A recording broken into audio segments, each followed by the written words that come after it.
Palau, a tiny island nation in the middle of the western Pacific Ocean. It's home to one of the world's first shark sanctuaries, a refuge from brutal fishing practices. Fishermen are catching the sharks, they are chopping off their fins, and they're throwing the rest of the shark back in the water. Pirates and poachers still prowl these waters, driven by the global black market in illegal fish. Now, the war is on. Palau is locked in a high-stakes battle at sea. Just catching rogue fishing boats is not enough. We're not sending them back for them to be reloaded with crew and fuel and equipment and be sent right back to Palau to get more of our fish. We're not standing for it anymore. It's a David and Goliath fight that could determine how the rest of the world defends its threatened seas.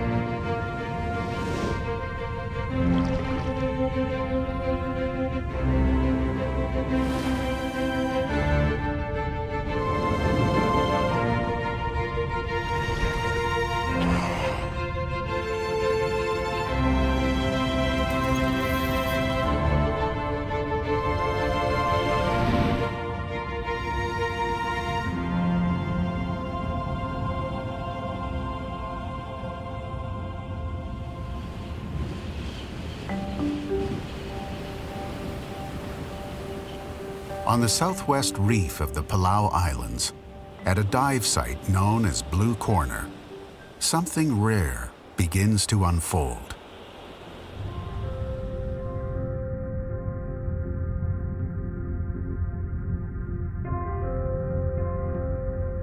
Moorish idols gather in the thousands to spawn.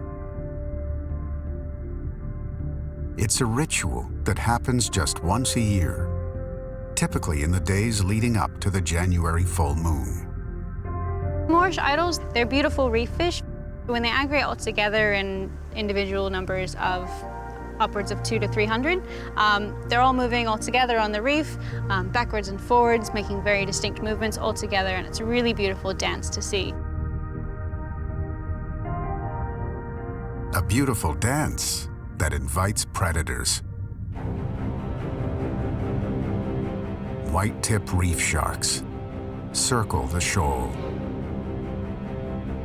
Generally, when we get spawning aggregations, we get predation on them. It's a clear signal to the predators. When they start to see greater numbers of that fish, we generally then see greater numbers of predators there. It's like someone rang the lunchtime bell.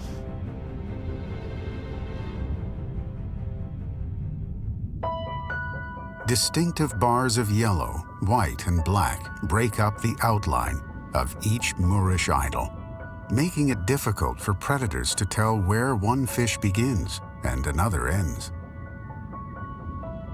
It's a method of defense known as disruptive coloration. The elongated white dorsal fin may make it appear larger to potential predators. In spite of these defense mechanisms, Moorish idols are vulnerable during spawning. Only a small number will survive the predatory onslaught of the next few days.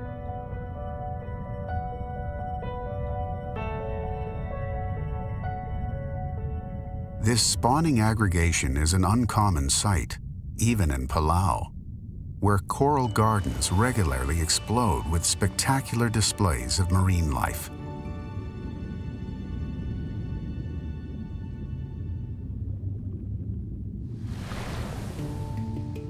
Palau is a collection of more than 200 islands strung across the western Pacific, nearly 1,000 miles east of the Philippines. Hundreds of miles of blue ocean surround the archipelago. Few places on the planet are as isolated as Palau.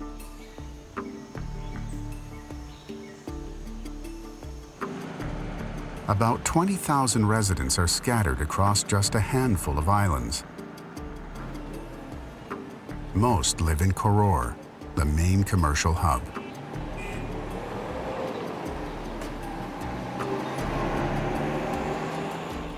The entire country is less than 200 square miles, smaller than the city of Chicago. With very little industry generating pollution, Palau's waters are exceptionally clean.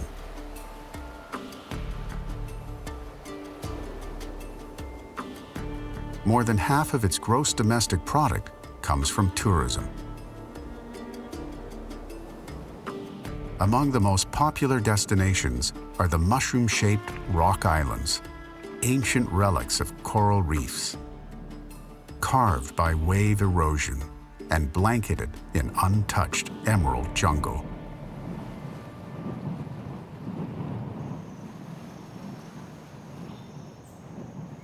But the big draw lies beneath these shimmering lagoons.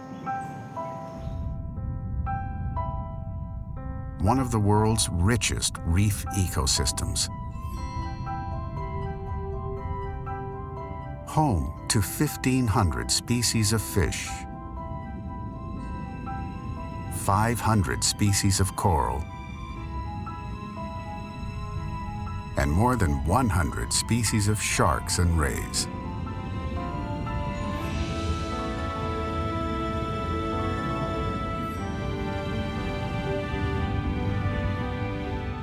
Palau's reefs house more fish, coral, and other invertebrates per square mile than almost any place else on Earth. It's known as the Serengeti of the sea. As you can see from the surroundings, you've just got a beautiful, beautiful backdrop. We have some very, very clean water here because our nearest landmass is probably 700 miles away, being the Philippines. And it's one of those places that's maybe not the easiest in the world to get to. So our tourism isn't through the roof. It's nowhere on the level of somewhere like the Bahamas. So generally you dive in pristine waters, lots of fish life, and usually not too many divers.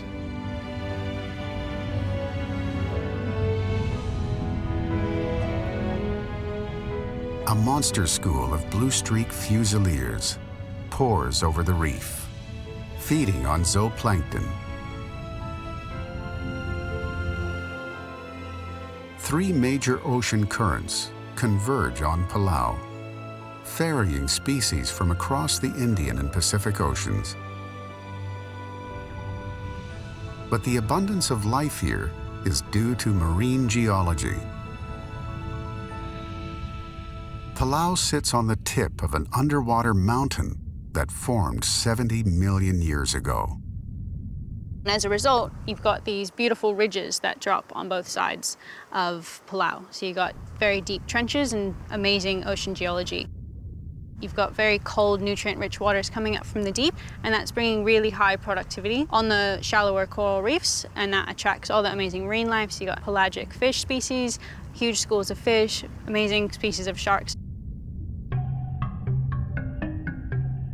It would be a very rare dive that you didn't get to see a shark in Palau. And then depending on where and what time of day, and also what time of month, we can see sometimes hundreds of sharks on a dive site. But this paradise for predators was once a killing field. By the mid-1980s, shark fishing in Palau had grown rapidly, driven by the rising demand for shark fin soup, a prized symbol of wealth in some Asian countries. For years, shark finning boats prowled these waters with impunity. Shark finning is a very destructive fishing practice that is being done because of the demand for things like shark fin soup. And what's happening is with shark finning is that fishermen are catching the sharks, they are chopping off their fins, and they're throwing the rest of the shark back in the water, often alive. Without their fins, these sharks can't survive, so it's completely destructive. They're taking only a portion of the shark and leaving the rest to die in the ocean.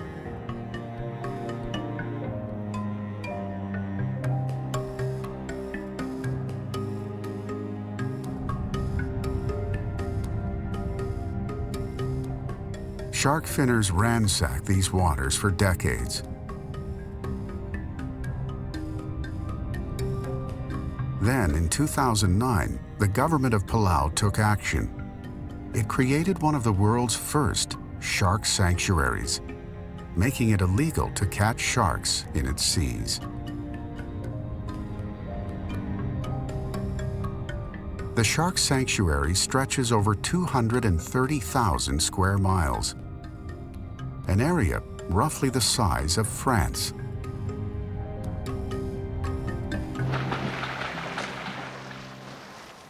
Today, sharks are a key attraction for the international tourism that drives Palau's economy.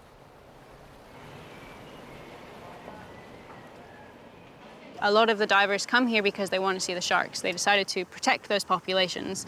It's not only helping the sharks ecologically, but it's hugely benefiting Palau's economy.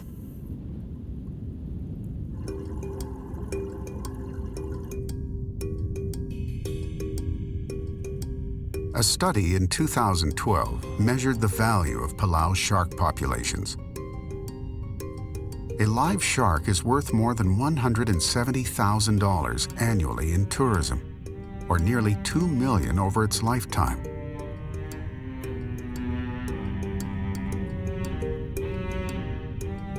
A dead shark might sell at port for about $100, money that often winds up in the hands of a foreign poacher.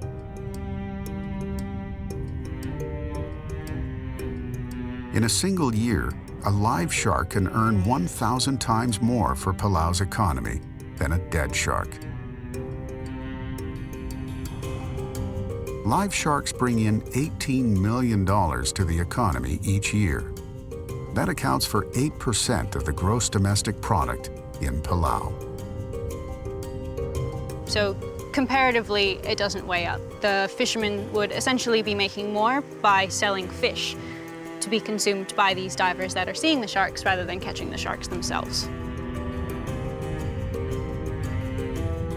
Living sharks represent a profitable and renewable source of income for generations to come. But banning shark fishing was a potentially dangerous move. It might have jeopardized the lucrative sport fishing trade from Asia. Instead, ecotourism, where divers seek close encounters with sharks, is on the rise, and the number of visitors to Palau continues to increase each year. In the last few years, marine researchers have seen a marked change in these waters. And what's happened is the shark populations have stopped declining. They are very healthy in these waters, and sharks as apex predators, they're a key role in keeping the oceans healthy. Sharks feed efficiently. They target slow, sick, and weak fish, preventing the spread of disease that could be devastating. By preying on the weakest fish, sharks strengthen the gene pools of prey species.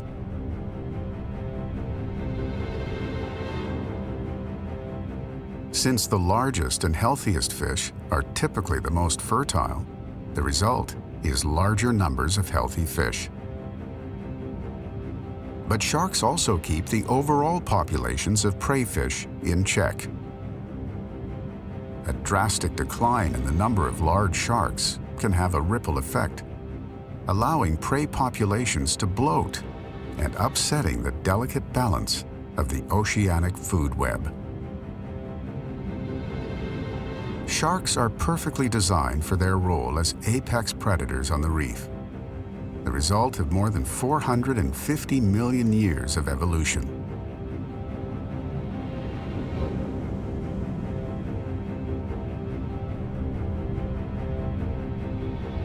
Small organs in the snout, called ampullae, detect the electrical outputs of other creatures. And streamlined torpedo-like bodies allow them to swim quickly when pursuing prey.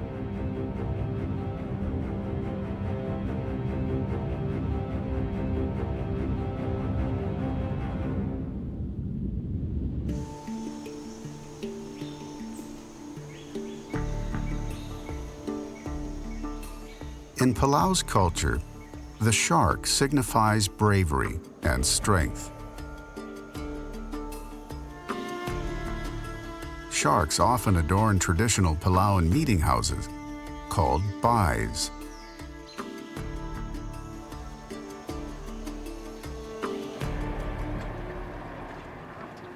Marine researcher Maya Santangelo is compiling data for an ongoing study of Palau's resident shark population. Okay, 3, 2, 1.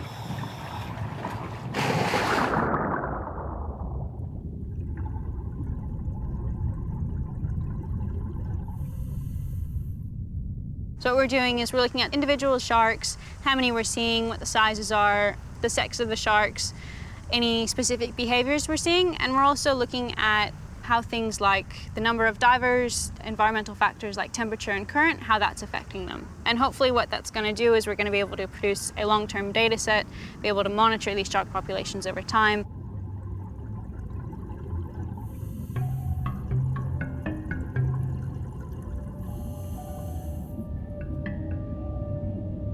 As a protected sanctuary with a thriving shark population, Palau is a vital resource for conservation. Each year, an estimated 100 million sharks are killed worldwide. Because they take decades to mature and produce few young, sharks are vulnerable to overfishing. 1/3 of oceanic shark species are at risk of extinction.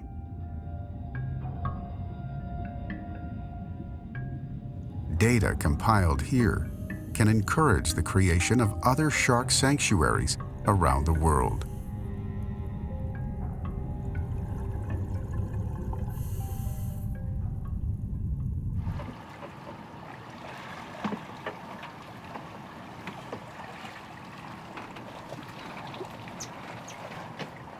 Today at that site, we saw quite large groups of grey reefs, so not just one or two here and there. They were actually large schools altogether. Most of the common behavior that we see of them doing is just patrolling behavior. Patrolling behavior is a sign of the grey reef sharks hanging around in their territory on the reef.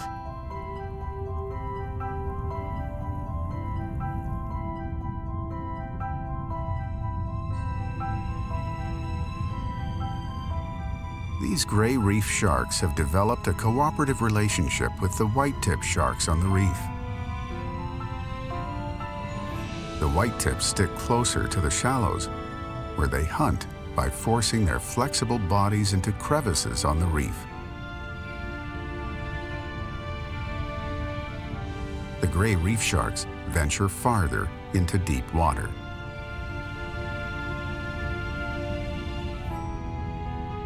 With an average length of less than 6 feet, gray reef sharks aren't the largest fish in these waters. But by swimming in packs, they discourage larger sharks, such as hammerheads, from trespassing on their territory.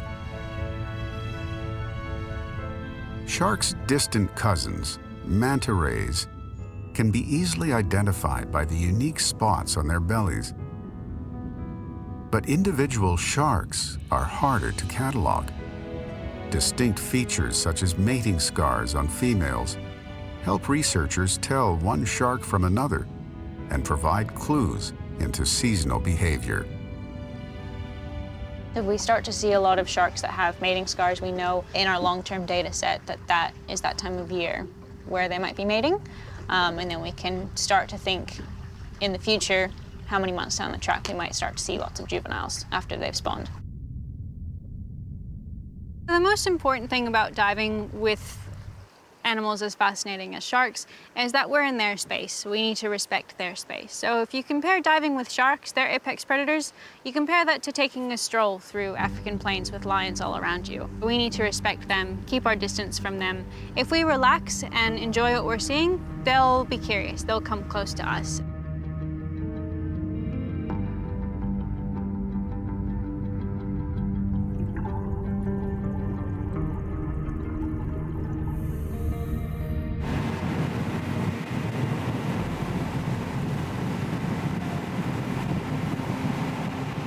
As an active marine researcher and dive guide working in Palau, Paul Collins has made more than 5,000 dives.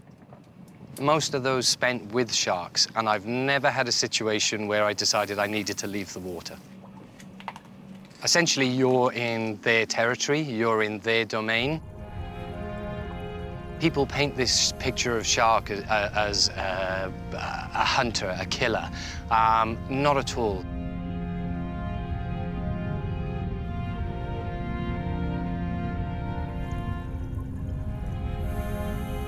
The powerful sweeping currents that make these waters ideal for sharks can be a challenge for divers. To enable themselves to remain stationary while observing, divers and researchers anchor themselves to the reef rather than fight the current.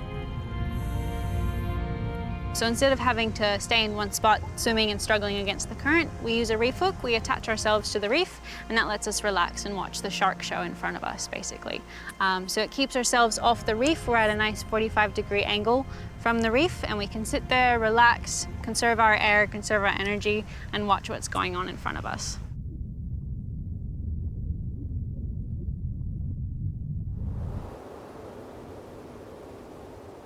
From December to March, a spectacular seasonal spectacle unfolds. In the days leading up to each full moon, certain fish gather in huge numbers to spawn. It is their only opportunity to reproduce each year. Depending on the species and the time of year, numbers can vary from hundreds to thousands.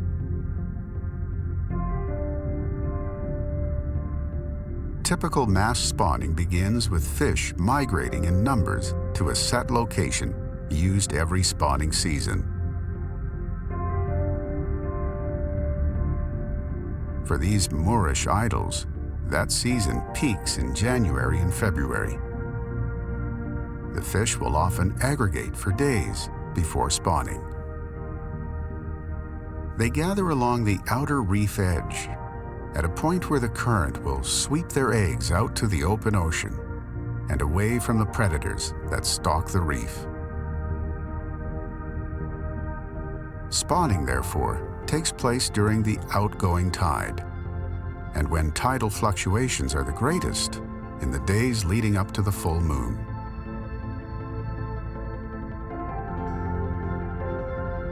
Moorish idols are pelagic spawners. Once a year, they release their eggs and sperm into the water column, where the currents will carry the fertilized eggs out into open water.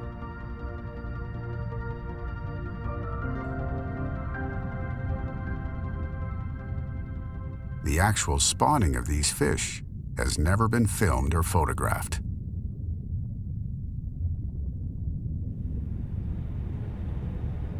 White-tip reef sharks, moving in packs, menace the fish.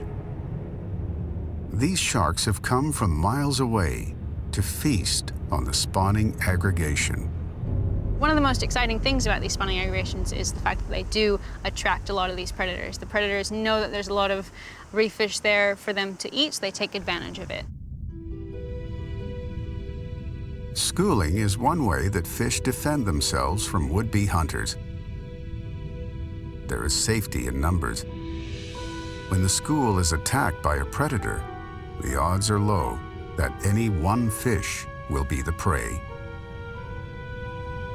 Fish on the outer edge of the school act as lookouts to help protect the rest of the group. Usually predators, when they come up to an aggregation or a school of fish, it will be a little bit overwhelming at first, seeing all these individuals moving all together. So what they'll do is they'll sit there, watch it, look for one that may be slower or weaker, or even pick off a smaller group and then go from there.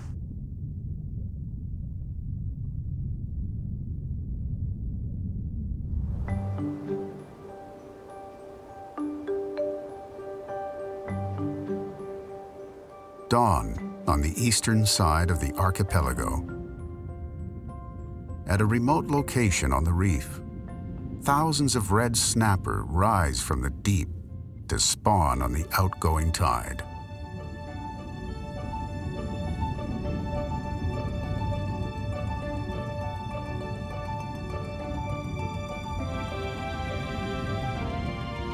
These guys turn up at this site for 4 days. If you were to go to this site 5 days before the full moon, you'd be lucky to see 2 or 3 fish. You go there a couple of days later, and you could see in excess of 10,000 fish. Paul Collins has spent more than 4 years studying the moon cycles and their effect on Palau's spawning aggregation sites. He uses an acoustic measuring system that bounces off the ocean floor to record water depth.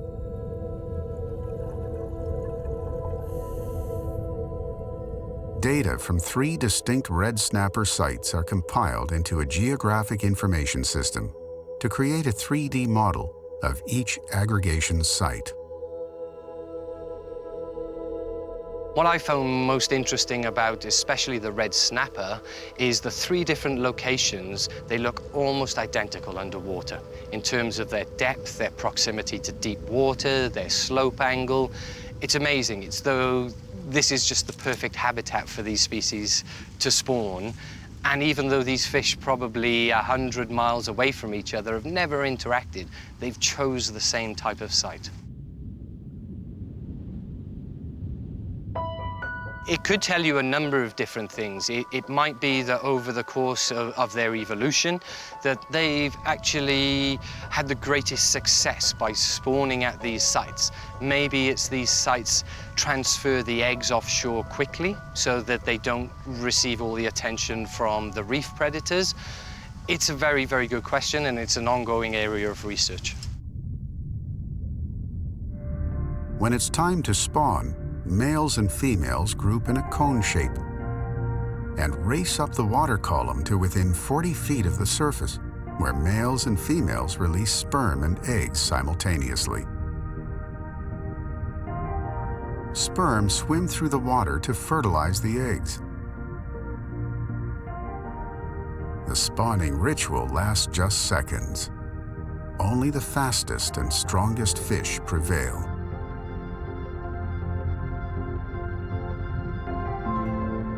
The eggs of reef fish hatch into planktonic larvae that float with the currents for weeks or months. When the larvae are large and fast enough to evade predators, they return to the reef. These sharks have arrived in large numbers to feast on the spawning fish.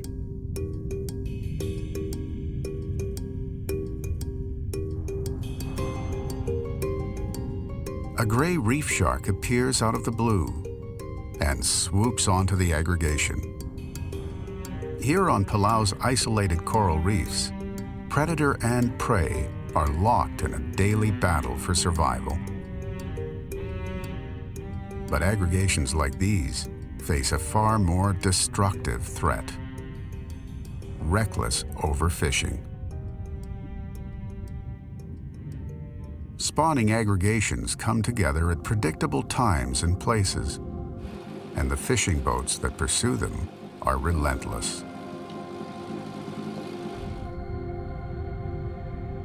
Massive nets can rake up an entire school in no time. Populations decline and fisheries disappear.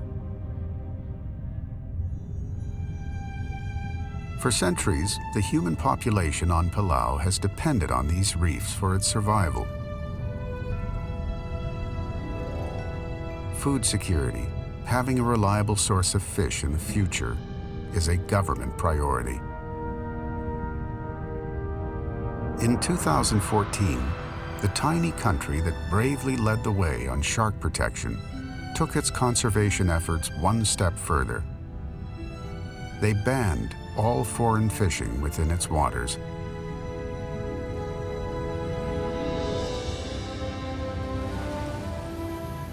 Palau is now home to the world's largest marine sanctuary. a swath of ocean nearly the size of California. It's hoped the ban on fishing will help stocks recover from the brutally efficient fishing practices that have plundered its seas.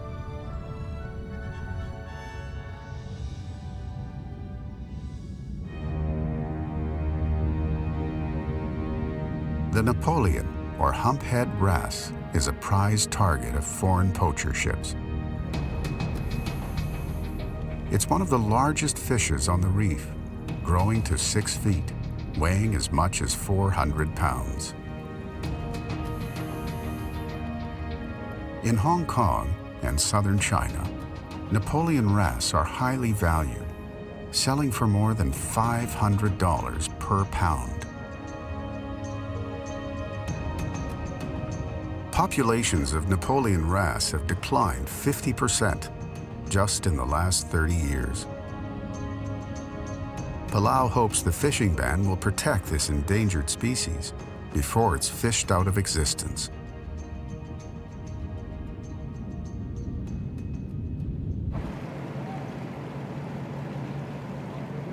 But for a country with no military and no navy, keeping predatory fishing boats at bay is no easy task.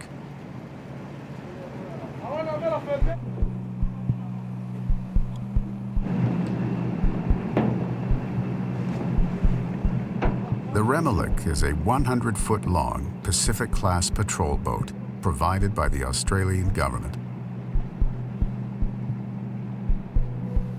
It's Palau's main weapon against an onslaught of illegal fishing. At any given time, Palau's territorial waters contain as many as 50 fishing vessels, including pirate ships loaded down with their illicit haul. We've captured vessels that have had illegally caught tuna, illegally caught shark fin. We've discovered just a few fins on some vessels to hundreds of fins on others. And recently, we've been capturing vessels that have been coming closer to shore, actually onto the reefs and harvesting sea cucumber and reef fish. So it's an alarming trend. As Pacific Islanders, as Palauans, we depend on the reef and these resources for our livelihood. And just one illegal large-scale vessel coming in at night, poaching on a certain area of reef could decimate it for years to come. We're on this Philippine fishing vessel alongside our dock.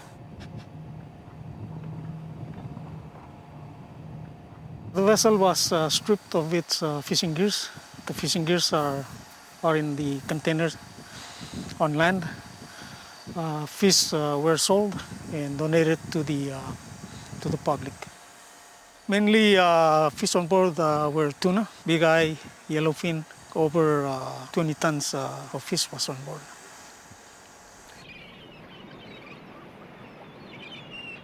The boat is one of 2 illegal Philippine fishing vessels apprehended by Palau Marine Law Enforcement in 2015. The 2 vessels had a total of 54 crew. One vessel was sent back to the Philippines with all 54 crew on board. Marine officers seized this one and will attempt to sell it. We're trying to protect our resources from those who are not allowed to or licensed to fish in our water.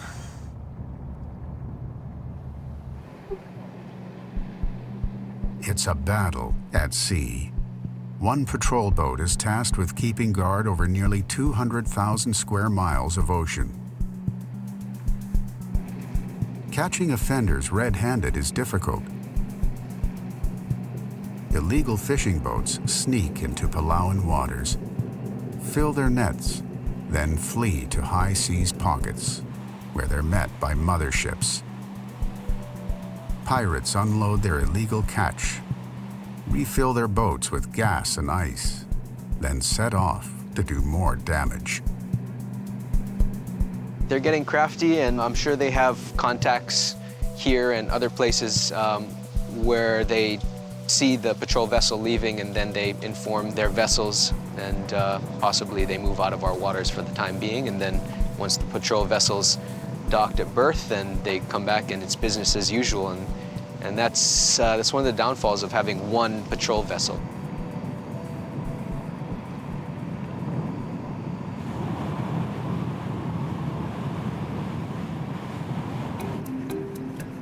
The Palau Marine Patrol uses a vessel monitoring system to track legal fishing boats and identify vessels operating illegally in Palau's no-fishing zone, known as dark targets. When the Remiluk does capture a pirate fishing boat, armed officers board the vessel. If the hold contains illegally caught fish or shark fins, officers make an arrest.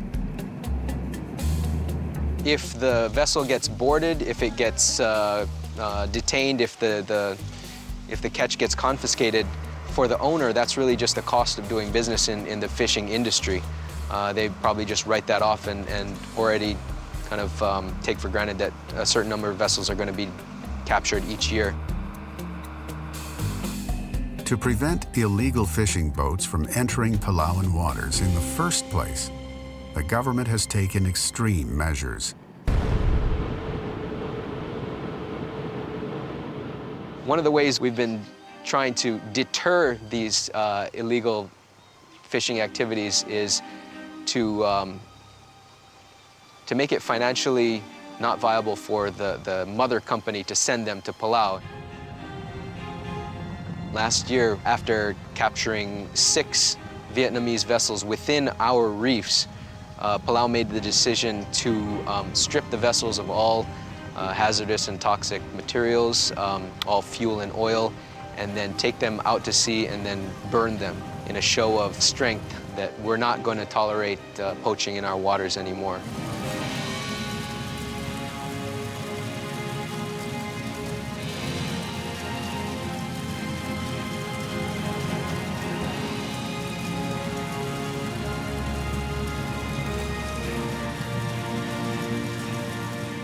We're not sending them back for them to be reloaded with crew and fuel and equipment and be sent right back to Palau to get more of our fish. We're burning the vessels at sea with as little environmental impact as possible, but basically sending a message to the international community saying, this is a huge problem. We're not standing for it anymore. Either stand with us or this is what's going to happen.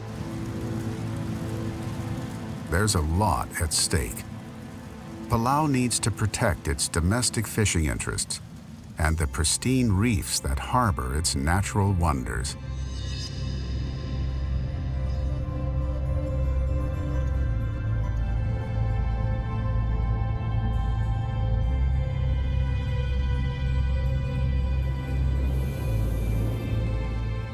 Back at Blue Corner, the steep coral wall explodes with life.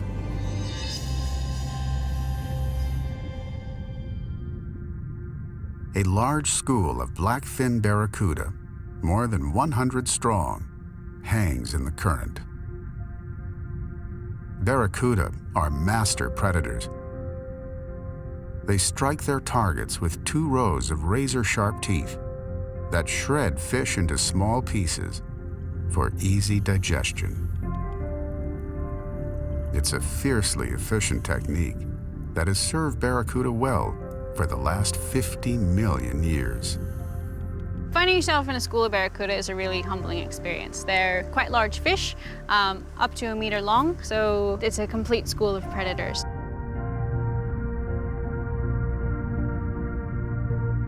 Although they're dangerous hunters themselves, these barracudas swim in a school to protect themselves from other predators.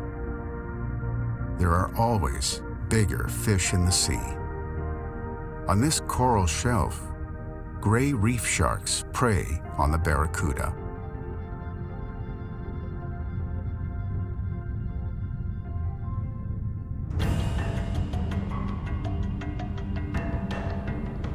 But the sharks at Blue Corner might think twice before charging after a solitary, great barracuda.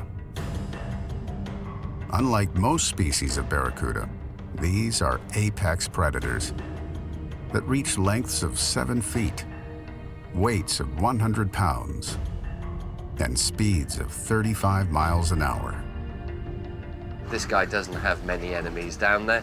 Very, very fast, very sleek fish, an out-and-out predator, really. So it was a joy to see him come in. You could actually count the individual teeth in there.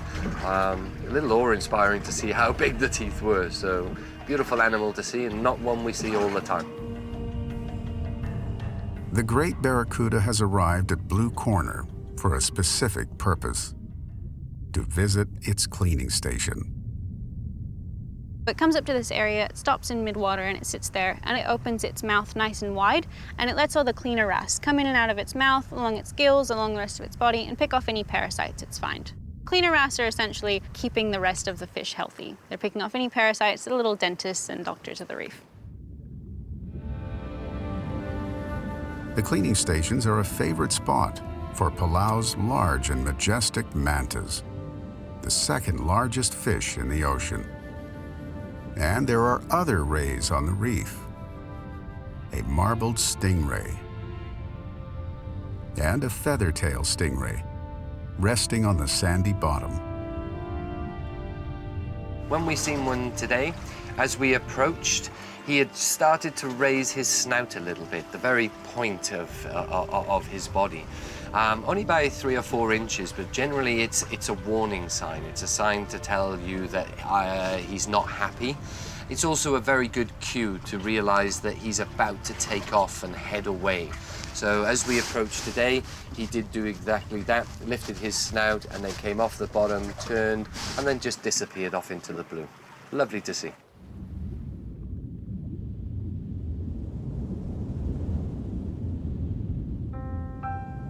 From majestic rays and stunning coral reefs to spectacular spawning rituals and mesmerizing schools of fish, Palau is home to one of the most breathtaking underwater ecosystems on the planet. It is a beacon for marine conservation, a place that protects the ocean's apex predators from destructive fishing practices. What was so special about Palau being the first shark sanctuary was that it was a wonderful leader for the rest of the world. It was essential in getting the ball rolling for the development of other marine protected areas around the world. So other countries have followed suit. For example, the Maldives, Honduras, the Bahamas have now established shark sanctuaries. So Palau has been very important in being a leader in establishing other marine protected areas and shark sanctuaries around the world. A place where sharks are inextricably linked to the culture, and where thrilling underwater encounters are on their terms. We're seeing these animals in the completely natural environment. We don't need to orchestrate any feedings or specific cages or any baiting to see these sharks. We're seeing them just as they are, which is really nice. And the sharks are used to us. Physiologically, they're amazing animals. But also, as divers, the more time we spend in the water and more time we spend with sharks, the more respect we gain for them. So we realize why they're so important in the ecosystem, why they should be there, and why we should protect them. They're keeping the oceans healthy. The best thing a diver can do is diving in a marine sanctuary. So as divers, we're not only recognizing the ecological significance of these sharks, but we're also promoting this local economy of a community that has decided to protect rather than hunt its sharks. What we're beginning to see in Palau is an increase in tourism. So for the Palau economy, that's a good thing.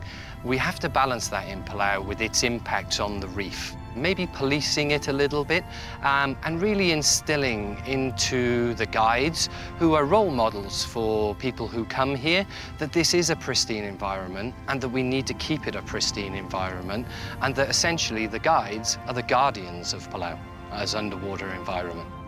It would be like going to the Serengeti. You don't drop your litter in the Serengeti, so just appreciate where you are and leave no impact. This remote Pacific island chain is engaged in a David and Goliath battle with powerful and illegal forces that will no doubt continue well into the future. The patrol boat operation here in Palau has been essential in protecting our waters, but it's just too large of an area, and we need to increase that capacity. It's too large of an area to patrol with just one boat. In spite of the obstacles, Palau won't back down in the fight to defend its reef from an assault by foreign poachers.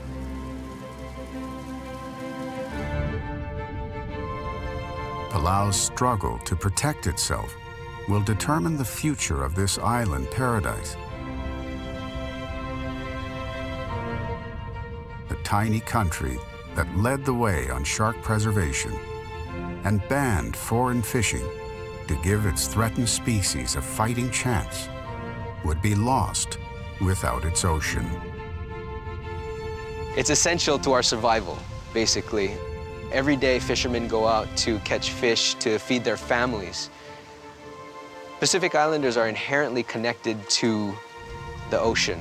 It's what defines us, it's what sustains us, it's what makes us who we are. And an attack on that is a direct attack on our livelihood. It's who we are, really. And without it, we'd be gone.